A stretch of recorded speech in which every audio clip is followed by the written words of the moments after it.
Bom dia a todos. Primeiramente, eu gostaria de agradecer muito ao convite feito pelo professor Enzo e toda a equipe aqui do Simpep. Agradecer a presença de vocês também. É uma honra muito grande poder estar aqui nesse dia, né, falando um pouquinho sobre gestão de operações em hospitais, falar um pouquinho sobre a rede de hospitais universitários federais, que é o mundo no qual estou atuando atualmente. E a ideia nossa é poder fazer essa troca de experiência, uma troca de conversa, compartilhar um pouco das ideias, né, que a gente tem trabalhado em relação à gestão de operações, à gestão hospitalar, ainda mais numa área tão nobre, né, e tão importante socialmente, que é a saúde pública, né, a saúde e o hospital universitário com essa vertente, né, com a educação. Então, quando eu recebi o convite há 4 anos para ir para Brasília, trabalhar na IBSER, eu fui assim, com uma alegria muito grande, porque trabalhar na interface saúde e educação pública, social, para mim é a realização de um sonho, né? Sou economista de formação, fiz meu mestrado em engenharia de produção, mas eu sempre trabalhei focado nessa área social. Então, o convite veio ao encontro de tudo que eu sempre desejei trabalhar e retribuir para a sociedade. Estava conversando rapidamente aqui com os demais membros da mesa. Retribuir para a sociedade tudo aquilo que ela investiu na minha formação, né? Então, acho que isso é a base fundamental, essa retribuição para a sociedade daquilo que ela investiu na minha formação. Antes de falar especificamente sobre os hospitais universitários federais, eu gostaria de uma reflexão sobre alguns pontos que a gente, às vezes, acaba deixando para outros momentos, né? A gente foca muito na operação e esquece um pouco de uma reflexão um pouco mais abrangente, né? E muito mais política, né? Sobre alguns temas. Sobre o SUS, né? Eu tenho falado muito nos locais que eu passo, sobre a questão do SUS, né, no Brasil. E falo muito sobre como a sociedade interpreta o SUS, como a sociedade entende o SUS, como a sociedade conhece o funcionamento do SUS. Então, eu falo isso porque eu tenho experiência na minha casa. Minha mãe, né, não sabe como funciona o SUS, ela é usuária do SUS e ela critica o SUS, mas ela não sabe como que se dá o funcionamento do SUS. Como que existe a questão da referência, da contrarreferência, que seria a porta de entrada, para qual unidade hospitalar que eu vou, para onde que eu vou depois, onde eu faço o exame, né? Essa questão, assim como a lei de trânsito é dada na escola, eu defendo muito isso, desde os pequenininhos lá, sinal verde, amarelo, vermelho, faixa de pedestre, o SUS deveria ser a mesma coisa. Porque é uma lei, né, tão nobre, numa área social, que atinge, hoje, 150 milhões de usuários do sistema, que não tem um plano de saúde suplementar. Então, e não tem o conhecimento até para poder fazer a crítica adequada, para poder cobrar do gestor adequadamente. Porque o que acontece? Você vai lá e acaba cobrando do gestor algo que ele não tem a obrigação de dar aquela resposta naquele momento para aquele fato. Porque você procurou o caminho errado. Você não está cobrando pela assistência correta para aquele momento. A questão da atenção primária, né, dos postos de saúde. Então, tudo isso, o SUS, eu defendo muito essa questão de que o governo deveria investir na divulgação, na conscientização, na educação, até para nos tornarmos mais críticos e cobrar os gestores. Aí, de uma forma mais eficiente, cobrar exatamente onde deve ser cobrado e onde deve ser corrigido. Eu defendo muito isso. Então, você fala muito, tem que melhorar a operação, tem que melhorar a gestão. Concordo? Sempre. Vai ser e é assim que tem que ser, e nós vamos falar sobre isso. Por outro lado, também tem que ter uma reflexão sobre o tamanho do SUS, né, sobre o que é o SUS. Isso vai ao encontro também sobre as... Que tem o laser aqui na ponta? Opa, perdão. Sobre as redes de atenção à saúde, que é isso que eu falei, sobre a atenção primária, secundária, terciária. Nós, dos hospitais universitários federais, trabalhamos com a atenção terciária que é a atenção de alta complexidade. E o cidadão, ele procura o hospital universitário, às vezes, achando que ele vai ser atendido por causa da dor de cabeça, né? Por causa de algum problema de estômago, né? Ele vai ser, caso ele seja referenciado para o hospital universitário. Primeiro, dentro de uma rede de atenção à saúde, ele deveria ser atendido na atenção primária. Não estou falando que a atenção primária está boa. Não estou falando que vocês vão conseguir ser atendidos na atenção primária. Eu estou dizendo que, para que a atenção primária funcione, nós temos que saber que é a atenção primária. E depois cobrar sobre a melhoria na atenção primária.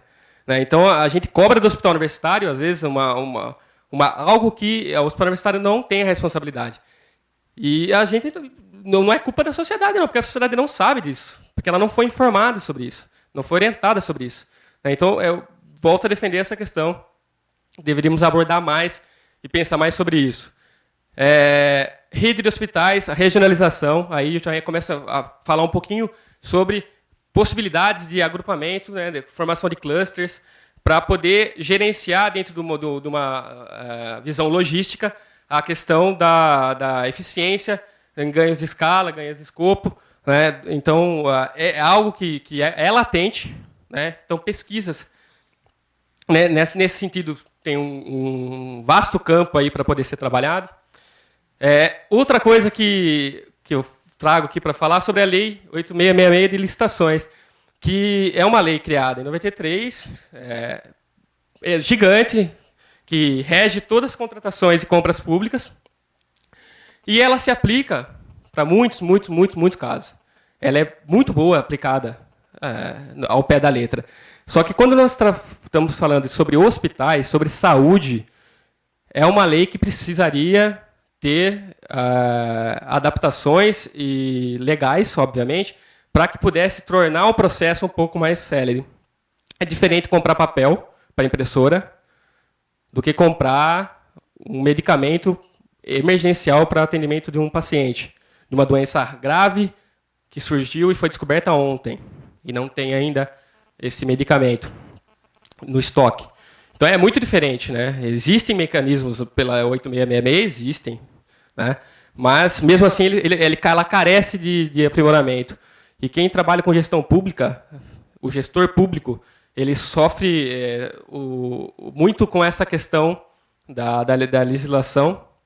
Tem um grande amigo que fala muito sobre a questão entre a trilha da legislação, o trilho da legislação e a trilha da legalidade. Então, muitos gestores, os auditores costumam só olhar o trilho, né, por onde passa a lei. A lei diz isso, é isso. Agora, o gestor público ele tem que saber trabalhar com a trilha, que é essa flexibilidade que eu estou dizendo aqui que a gente tem que pensar também sobre ela. Não estamos falando para descumprir a lei. Estamos falando de interpretar a lei para os casos específicos. Né? Não estamos falando aqui de desvios de conduta. Estamos falando de desvios de interpretações para que possamos atender ao cidadão, que é quem está precisando. Né? Outra coisa que é muito latente ainda também na gestão, que é a questão de mapeamento de processos. Né? Os processos em operações hospitalares públicas, ele ainda também é muito latente, porque o que acontece? Os processos administrativos, do ponto de vista de uma empresa privada, eles estão muito bem definidos, né? Muito bem documentados. E na gestão pública ainda existe um afastamento muito grande dos mapeamentos de processos das operações. Então, você vai visitar uma unidade de saúde pública ou uma unidade pública de outra que atenda a outra ação, você fala, tá, mas por que o processo é assim? Aí o João fala que é assim porque é assim, o Paulo fala que é assado porque é assado, mas não há um mapeamento claro disso aí, né? Um desenho desse processo. Então é algo também muito, um campo de estudo, de pesquisa muito forte, que é a questão que a engenharia de produção ela tem uma interface fantástica, né, com mapeamento. Sistemas de informação. Recentemente, o secretário de Atenção à Saúde esteve conosco lá na EBSER, e ele comentou que ele fez um mapeamento dos sistemas de informação que tem no Ministério da Saúde hoje. Eles têm 600 sistemas diferentes. 600 sistemas de informação diferentes. Eles não se conversam, esses sistemas, em sua grande maioria. Então, assim, a criação de sistemas, o sistema ele é para ajudar, para facilitar. Agora, a criação de múltiplos sistemas que não tenham interface e ligação, né, que gerem filas, que gerem perda de tempo, que gerem retrabalho, né, tudo isso que eu vou falar ali na frente do Lean Healthcare, né? Então, tudo isso ele acaba penalizando a eficiência da unidade. E a outra área de pesquisa também muito importante para ser trabalhada. A logística hospitalar, né, que é um campo de pesquisa novo, digamos assim, ainda tem muito campo, muita pesquisa a ser feita, muito trabalho a ser feito. As agências de fomento deveriam até ampliar mais linhas, né, de financiamento para essa área, porque a sociedade está envelhecendo, né, a sociedade está adoecendo, e cada vez mais o sistema público de saúde vai ser cobrado, né, vai ser exigido. Então, a logística hospitalar tem um peso gigantesco dentro de uma operação dentro do hospital. A assistência é a parte fim, mas a parte meio, que é o suporte logístico, tem uma ramificação dentro do hospital gigantesca. Ainda existe muita deficiência de pesquisa e estudos aprofundados, que venham a contemplar mapeamento de processos, sistema de informação. O mapeamento de processos, que eu falei anteriormente, ele é a base para o desenvolvimento do sistema, né? O que acontece nesses 600 sistemas que existem? Faz o sistema sem ter um mapeamento de como o processo funciona. É óbvio que o sistema não vai comunicar, e não vai conversar, e não vai atender ao seu objetivo. Se você não sabe por onde o processo vai passar, como que você quer falar para o sistema que ele tem que passar? Então, o mapeamento é a base para poder desenvolver o sistema. E tudo isso está dentro da logística hospitalar. É uma área de atuação. Aí vem o Lean Healthcare, que vem aí uma vertente nova de pesquisa. Ela surgiu no começo em 95, já começaram a falar, em 1995 começaram a falar sobre o Lean Healthcare. Em 2002 teve já uma publicação a respeito disso, mais estruturada. E de lá para cá só vem crescendo, né? Essa questão do Lean Healthcare, ele tem sido um campo de oportunidade de pesquisa e de trabalho profissional muito importante.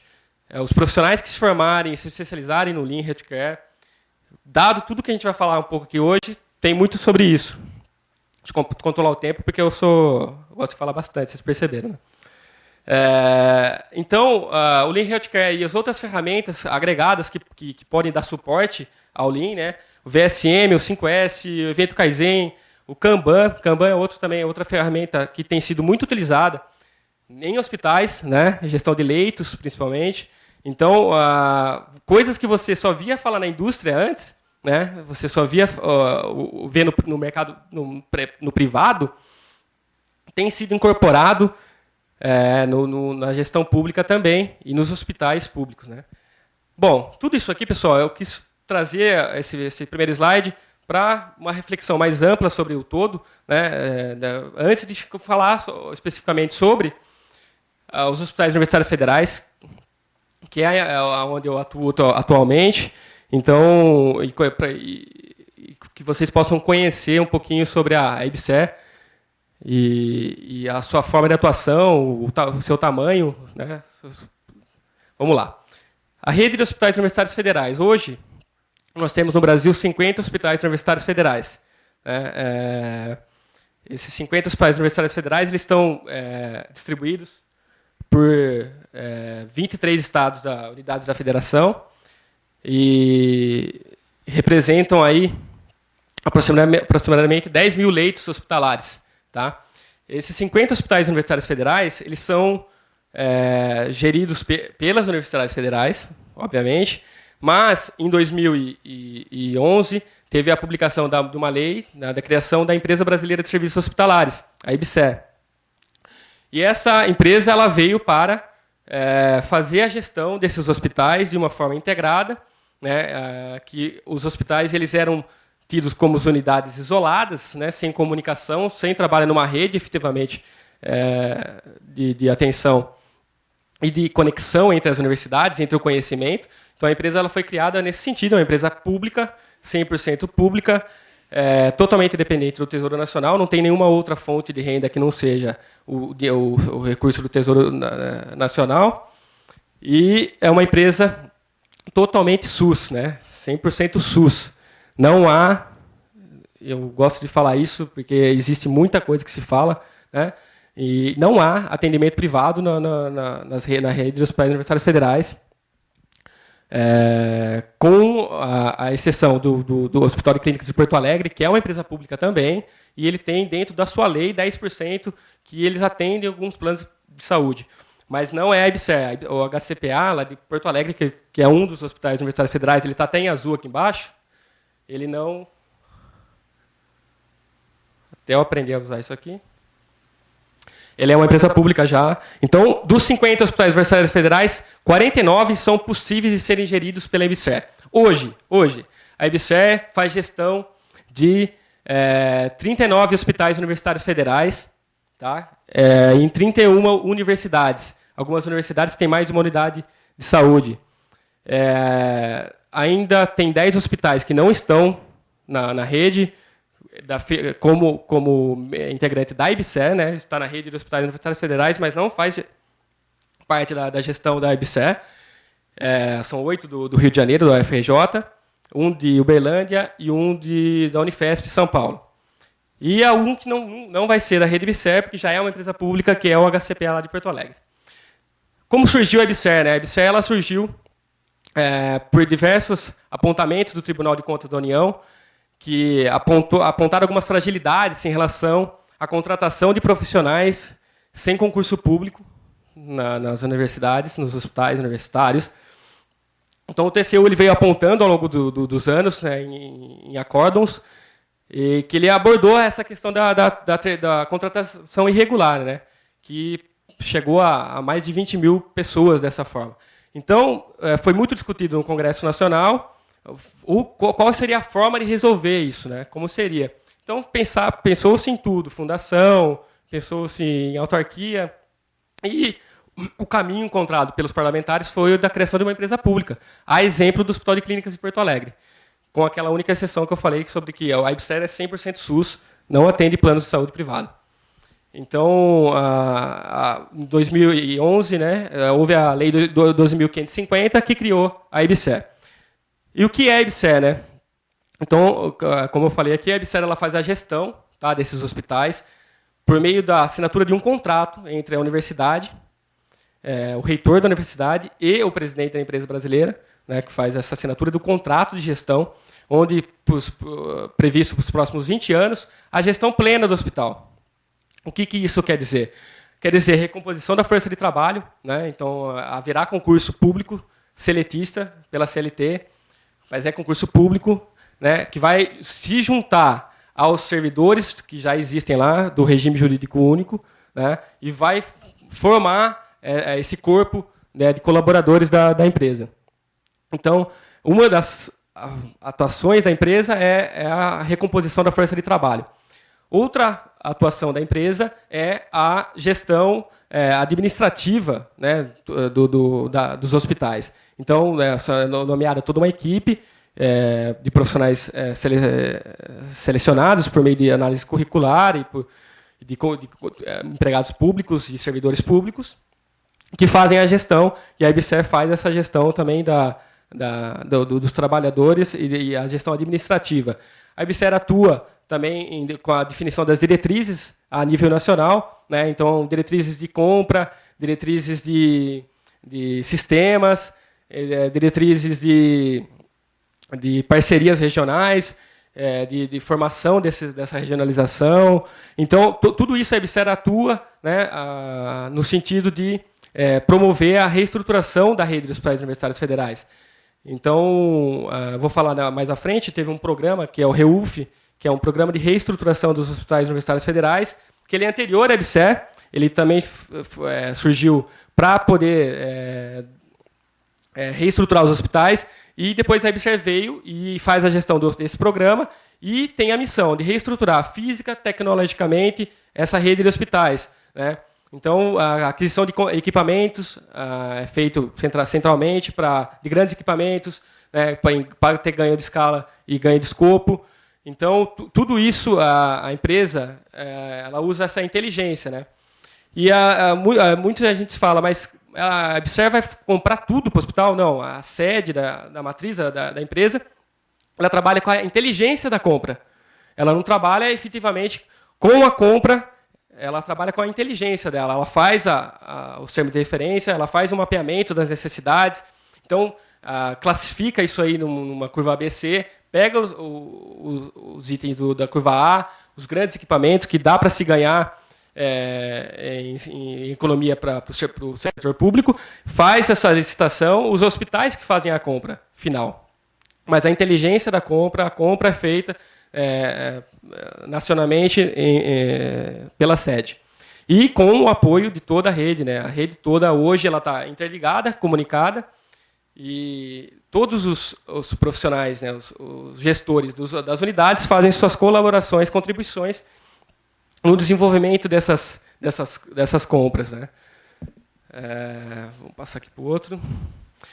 Como eu falei, uma empresa pública, 100% pública. Ela tem o financiamento aí, pelo MEC e pelo Ministério da Saúde. O Ministério da Saúde, pelo fato que todo hospital público, né, aliás, todo hospital, ela vende serviços para o SUS. Né? Então, todo hospital, inclusive os públicos. Né? Então, existe um contrato que o hospital faz com o gestor municipal de saúde, que alguns são municipais, alguns são estaduais, em municípios menores. Então, existe a assinatura de um contrato para prestação de serviços SUS. Tá, pessoal? Então, assinamos esse contrato, o hospital assina com o gestor de saúde, que fala, eu preciso de 300 tomografias, 200 ressonâncias, 5.000 consultas. Aí é firmado um contrato e o hospital universitário atende a população SUS por meio das metas previstas nesse contrato. Então, o financiamento que a gente fala do Ministério da Saúde é essa parte do SUS. Além de tudo, o Ministério da Saúde tem metade da participação naquele programa que eu falei, que eu vou abordar um pouquinho à frente, que é o REUF, né, que é o da reestruturação.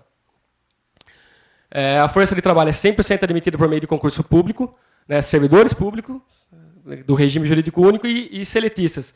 E existem os empregados que são terceirizados. Né? Aí são as atividades de apoio, e essa terceirização é legal. Ela vem desde a década de 90, se fortalecendo muito, em atividades de suporte, onde se observou que não haveria prejuízo à qualidade em relação a essas contratações.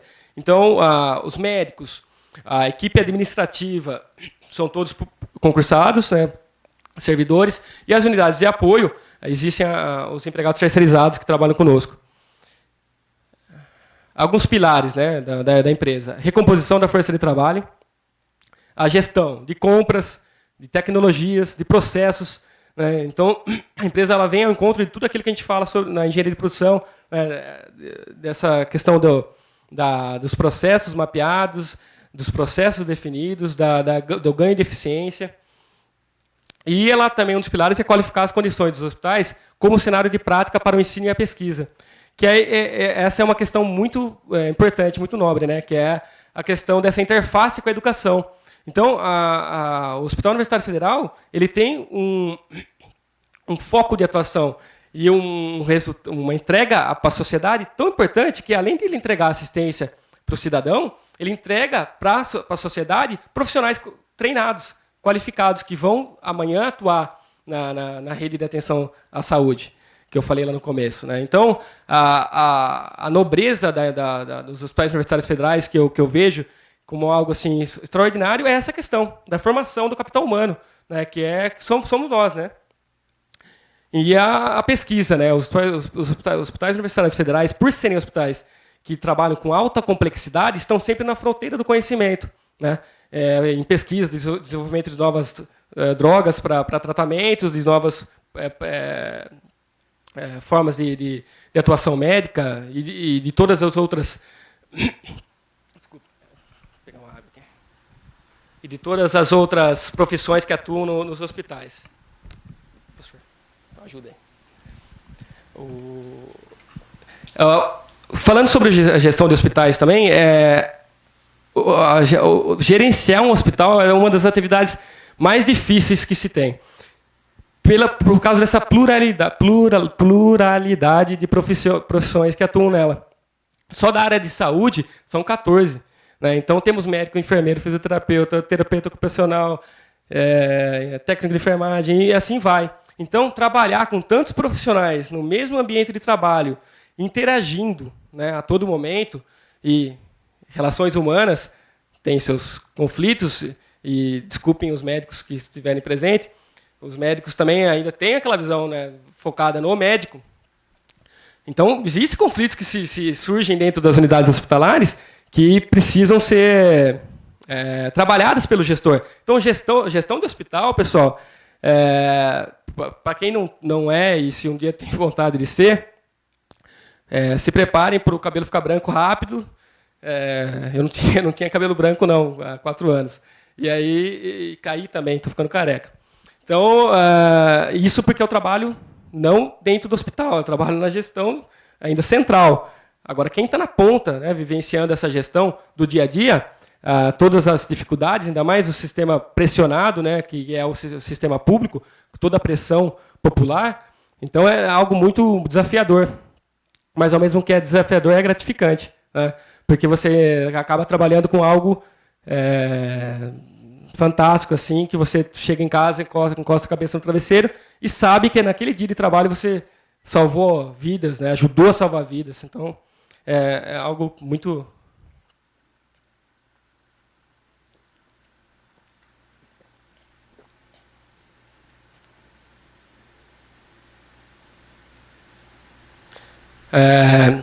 Aqui só sobre a missão, visão, o mapa estratégico da empresa, né? A missão da empresa é aprimorar a gestão dos hospitais universitários federais, prestar atenção à saúde de excelência, fornecer cenário de prática adequado ao ensino, à pesquisa para docentes e discentes, né? A visão que é ser referência na gestão de hospitais universitários federais, prestando atenção à saúde de excelência, fornecer um cenário de prática adequado. Enfim, aqui são aquelas regras que a gente tem nas empresas que dão o norte, né, para o que a gente tem que atingir. O grande número da empresa, esse ano o orçamento da empresa foi de 2,9 bilhões, envolvendo tanto o funcionamento, né, quanto o pagamento de pessoal. Ano que vem o orçamento previsto é de 3,6 bilhões. Então, nós estamos falando de grandes números mesmo, né? Estamos falando de muito dinheiro.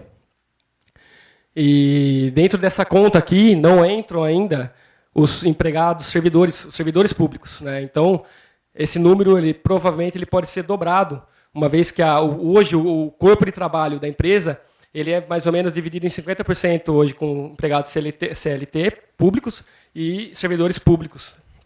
Então, nós estamos contabilizando aqui os CLTs. Né? Então, nós estamos falando algo de 7 bilhões, tá? O orçamento da empresa. Por que não está contabilizado aqui? Porque os servidores são pagos diretamente pelas universidades. E os empregados públicos diretamente pela EBSER. A força de trabalho de 56 mil pessoas na rede, um número muito grande também. Hoje temos 20 mil já empregados públicos. Tá? Temos concursos aí sendo realizados e possibilidade de contratar mais 10 mil pessoas já, imediatamente, que já estão com a vaga aprovada, com o concurso realizado. Tem mais ou menos 28 mil servidores, né? E 6.800 profissionais ainda com aqueles vínculos trabalhistas que foram considerados precários pelo Tribunal de Contas da União. Algo que a empresa surgiu também para isso, né? Para regularizar essa questão, eram mais de 20 mil, hoje ainda tem 6.800, porque a substituição desses profissionais ela tem que ser gradativa para não ter impacto assistencial. Além do impacto assistencial, tem um impacto social, né, à medida que você acaba tendo, por uma determinação do tribunal, tendo que desligar alguns profissionais, né, para recontratar por meio de concurso público, né, acaba tendo também um impacto social. A gente torce muito para que esses profissionais consigam passar no concurso, né, aqueles que querem permanecer. Isso também é algo que a gente, como gestores, a gente tem que tomar essa decisão no dia a dia, né, e não é fácil. Qual é o momento que você vai desligar aquele trabalhador, sabendo que o tribunal está na sua cola, né, porque você tem a obrigação de desligar. Senão você responde, né, legalmente, como gestor público, por que você não fez, não cumpriu o acórdão do tribunal. A produção assistencial aqui da empresa, antes de terem assinado o contrato de gestão com a empresa, com a IBSER, tinha mais ou menos 13 mil internações por ano. Esse número passou para 16 mil aqui em um ano, tá, pessoal? São 20 hospitais que nós pegamos aqui, foram os 20 primeiros. Começaram a assinar contrato em 2013, os 3 primeiros, e ao longo do ano foram assinando contratos, 2013, 14, 2015. Então, hoje nós estamos com 39. Leitos, a gente conseguiu ampliar em 7% dos leitos, que é uma das bases da empresa, reestruturar os hospitais, abrir novos leitos, isso aí está na lei da empresa de criação, né? Então, leitos que estavam desativados por falta de pessoal, por falta de condições, eles estão sendo reabertos. Consultas, aí nós passamos de 259 mil para 308 mil em um ano, né? Aumentou 19%. Formação profissional, programas de residência médica aumentaram 24% na rede federal, de 639 programas de residência médica para 794. A residência médica ela é da universidade, né, mas ela precisa do hospital como campo de prática. Então, se a IBSER não estivesse atuando nessa melhoria, não teria campo de prática, não teria o porquê abrir uma residência médica. Residentes médicos aí aumentaram de 4 mil para 4.700 e residentes multiprofissionais de 1.100 para 1.300. Esses multiprofissionais são os outros profissionais da saúde, não médicos, que fazem residência também em algumas áreas. Sobre o REUF que eu falei, é um programa de reestruturação dos hospitais universitários federais, que é de 2010, né, o decreto 7.082. Esse programa tem alguns pilares, que é a reestruturação, que é para fomentar a reestruturação da rede, comprar equipamentos, comprar insumos, comprar sistemas, contratar consultorias, para que possamos qualificar a rede de hospitais universitários federais. É um programa que atende toda a rede, tá? Então, todos, inclusive o HCPA de Porto Alegre está contemplado dentro do programa. Os hospitais que não têm assinatura de contrato com a IBSER também estão, e são tratados isonomicamente junto aos outros, em relação ao programa. A IBSER faz a gestão, a distribuição dos recursos, né? A alocação dos recursos ela é feita por cálculos matemáticos, por matrizes matemáticas, onde se leva em considerações indicadores, né, de desempenho, algo também muito frágil, vamos dizer assim, na gestão pública, na questão dos indicadores. Não temos ainda muitos indicadores na gestão pública de desempenho de metas, mas o programa criou uma matriz onde nós observamos alguns elementos na área de gestão, na área de produção, na área de ensino e pesquisa. Então, a distribuição ela se dá por meio dessas análises, né? Existe um aplicativo de gestão para os hospitais universitários federais que vem sendo desenvolvido ao longo dos os últimos 5 anos, que chama AGHU, Aplicativo de Gestão dos Hospitais Universitários Federais. Esse sistema é um dos que veio para integrar, né, esses múltiplos sistemas espalhados pelas unidades hospitalares. Às vezes, muitas unidades, com suas culturas e suas tradições, têm um sistema que é utilizado há 30 anos, 20 anos. E aí, uma das dificuldades, né, da incorporação de hospitais numa rede é essa. Fazer a integração de sistemas e fazer que culturalmente as pessoas adotem esse sistema. Então, é um sistema que tem sido desenvolvido, instalado em toda a rede, para que possamos ter, de uma gestão central, a visão do todo, e aí poder atuar com política pública eficiente. Só assim nós vamos conseguir atingir os objetivos desejados, atacar aonde deve ser melhorado, o que deve ser comprado, ou até mesmo criar sala de situações, que a gente chama, sala de emergência, onde, de repente, você visualiza na rede que faltou medicamento em Natal, e nós temos esse medicamento aqui, a pronta entrega, tipo, digamos, pronta entrega não, mas no hospital disponível no estoque, no hospital do Espírito Santo. Então, a gente já faz essa remoção, essa interligação, e só isso só é possível com o sistema, né? Alguns desafios, a IBSE tem desafios, né, a superar. A estruturação na sede das filiais de política de compras estratégicas centralizadas, nós realizamos essas compras, né, mas conforme vamos agregando novos hospitais, né, novas culturas, essas novas culturas elas devem ser assimiladas e devem ser incorporadas. Então, é um desafio constante, né. Dizem que 80% a 90% das fusões empresariais não dão certo, né? A IBSE, ela nada mais é que são fusões de hospitais, né? Então, são hospitais que trabalhavam isoladamente e hoje se fundem numa mesma empresa, né? Então, e com um porém, não tem como não dar certo, né? Então, assim, o desafio é tão grande para essa integração de culturas e contemplar todas as necessidades regionais.